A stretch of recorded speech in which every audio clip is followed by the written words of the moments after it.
Hello, welcome to Brownsville. Today I'll be telling you the story of Adam and Eve. Sit down and relax. Thank you. In the beginning, long ago, when things began, God made our world. He made the sun to light the day. He made the moon and stars for the night. He made the sky and land and sea. He made birds to fly in the sky, fish to swim in the sea, and animals for the land. God looked around at all that he had made, and he was pleased. It was very good. The world was ready for people. So God made a man and a woman, Adam and Eve. God put Adam and Eve in charge of his new world to look after the plants and trees, the birds and fish and animals. He gave them a lovely place to live in. There were cool rivers, shady trees, and all kinds of fruits to eat. The place was called the Garden of Eden. Adam and Eve were very happy. There was just one thing that God told them they must never do. They were not to eat the fruit of one special tree, the tree of the knowledge of good and evil. If they did, God said they would die.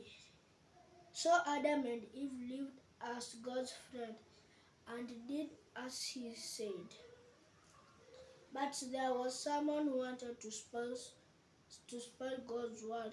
One day, as Eve was walking past the special tree, the tree of the knowledge of good and evil, she heard the soft hissing voice of the snake.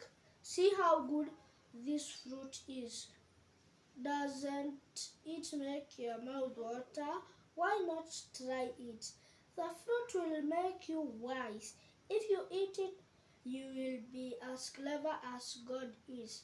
Eve listened to the snake's soft voice. She looked at the fruit and she forgot how good and kind God was.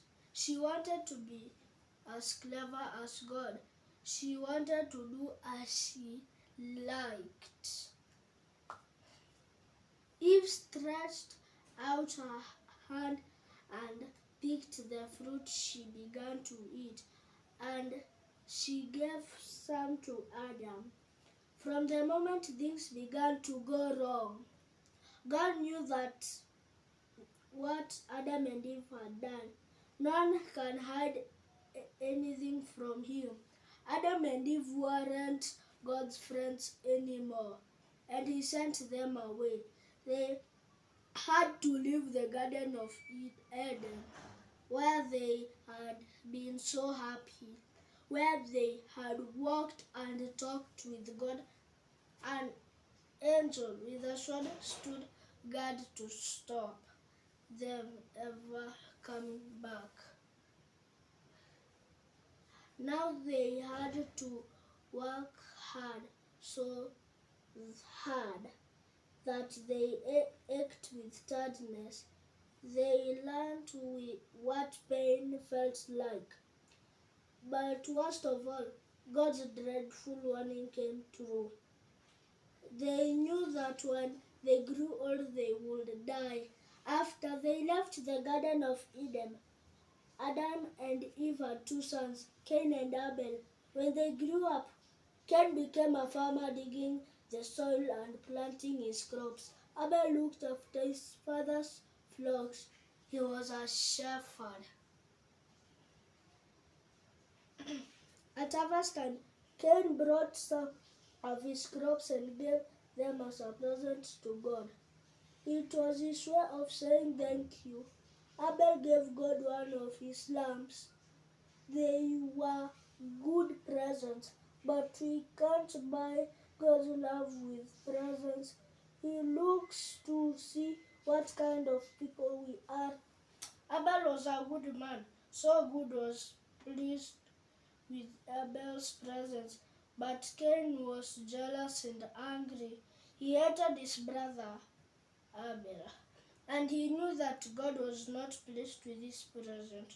One day out in the field, Cain killed Abel. He thought no one had seen him, but God knew what he had done. God punished Cain by sending him away from his home and family forever. God's new world, the world that was so good as was already being spoiled. The end. The story teaches us that we should obey God,